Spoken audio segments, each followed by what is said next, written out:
my back blown out in peace. You think I got time to talk about a divorce that's a year old? Teyana had been quiet for weeks. She hadn't posted much, hadn't done any interviews, hadn't stepped out in public with that radiant confidence she used to carry like armor. Everyone assumed it was just the calm before the storm, the kind of silence women take before a baby comes. But what no one expected was the kind of storm she was actually walking into.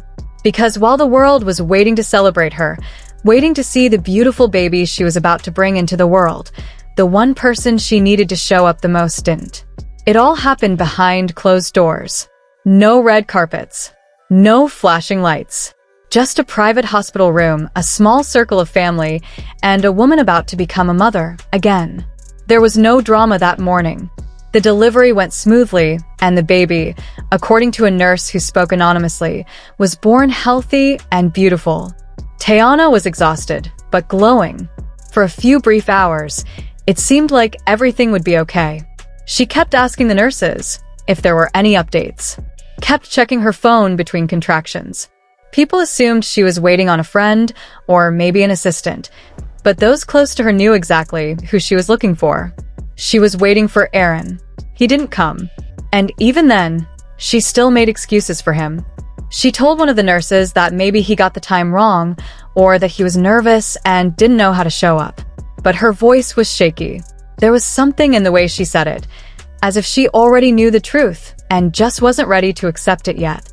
She had been holding on to hope for so long that even when reality began to knock, she tried to lock the door and keep believing he'd walk through it instead. But hours passed. No call, no message, no sign of him.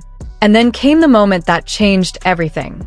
A hospital administrator walked in with the standard paperwork, birth certificate details, medical records, everything that needed signatures. Teyana, still weak from labor, asked about Aaron's section. She assumed, even if he wasn't there physically, he would have at least handled things beforehand. But then the administrator said something that made her sit upright. Aaron had formally declined to be listed as the father. It wasn't a misunderstanding. It wasn't a delay. It was a choice. He had signed a statement through his legal representative the day before, stating that he would not be acknowledging paternity until certain personal matters were resolved. That moment, more than anything else, broke something inside her. According to one family member, she went completely silent, stared straight ahead, and then started crying in a way no one had ever seen before. It wasn't loud. It wasn't dramatic. It was the kind of crying that comes when a person realizes someone they trusted just walked out without a word. There was no warning, no fight, no argument, just abandonment. Quiet and cruel. Her team didn't know what to do. Nurses offered her time, but she didn't want time. She wanted an explanation. Something.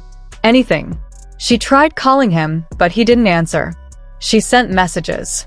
No reply. And that's when it finally hit her. He wasn't late. He wasn't nervous. He just didn't want to be there.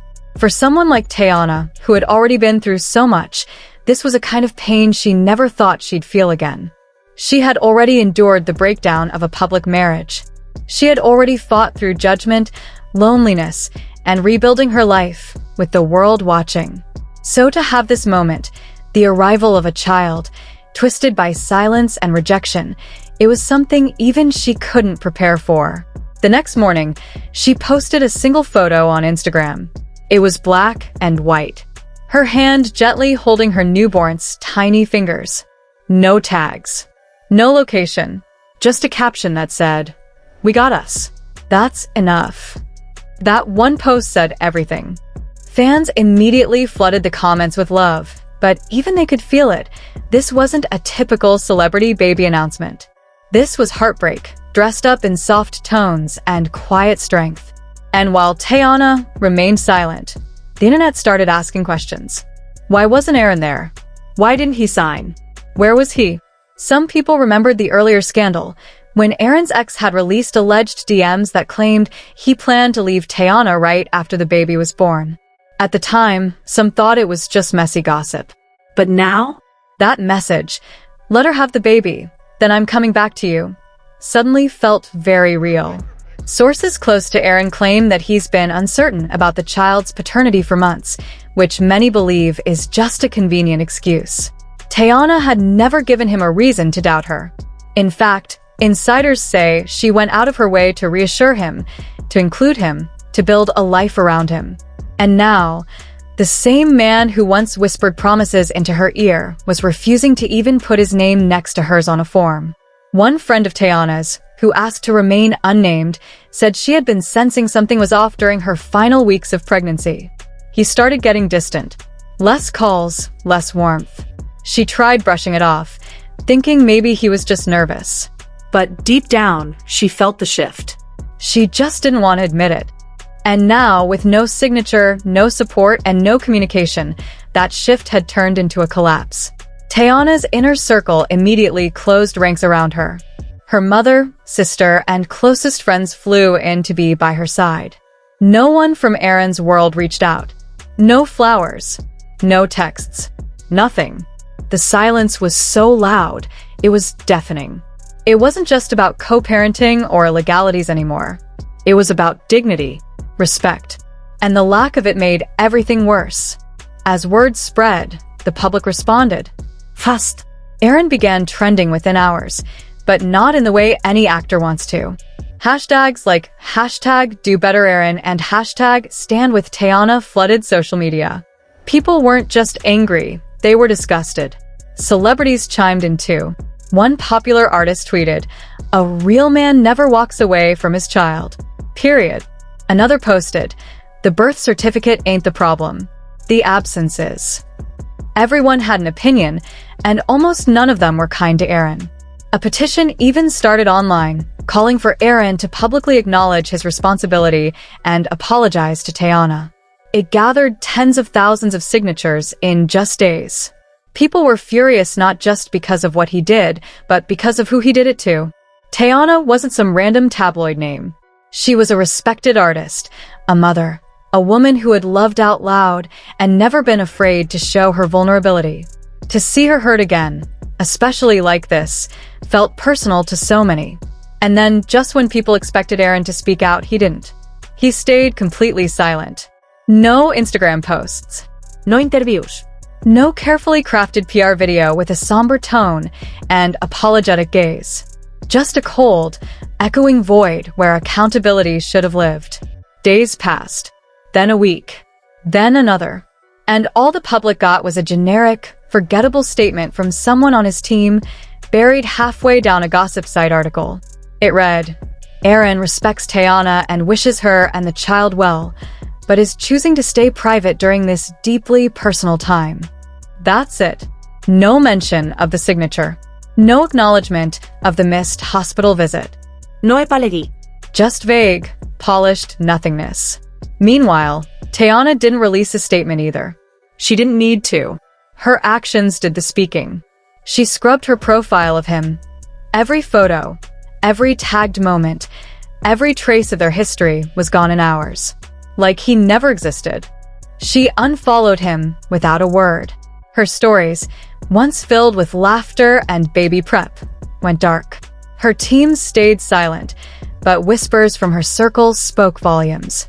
She had drawn a line. He had a chance to show up, a close friend shared. And he didn't. So now, she's protecting her peace. That baby is her everything now. And Aaron won't be part of that unless there are legal guarantees. And maybe the most devastating part in all this wasn't even the betrayal, it was the silence. Aaron didn't shout, didn't defend, didn't even deny. He just disappeared. No flowers. No visit. No explanation. And sometimes, it's that kind of quiet, the kind laced with apathy, that cuts the deepest. That kind of absence feels louder than any fight ever could. In the weeks that followed the birth, Teyana began to put the pieces back together. Slowly, gently. She posted less, smiled differently, quieter, softer, like someone relearning joy. Friends said the pain didn't hit in waves, it crept in during the stillness. While feeding the baby, while folding tiny clothes, while rocking her child to sleep alone at 3 a.m., "How did I not see it coming?" she whispered more than once. But each day, Her strength stretched wider. Her resolve steadied. Because that's who she is. A woman who doesn't stay broken. A woman who lets pain sharpen her, not shatter her. And though this chapter was written in heartbreak, it revealed something powerful. The sacred strength of a mother. The quiet courage of a woman choosing herself. Choosing her child. A reminder that when someone walks away in your moment of need, your greatest power might be learning to stand without them. Aaron may have refused to sign his name, but Teyana? She picked up the pen without hesitation, signed hers next to her babies. Full of love, full of fire, because when a man steps back, a real woman steps forward. And that's exactly what she did. The world is watching, and even though Aaron never said a word, his silence told the whole story.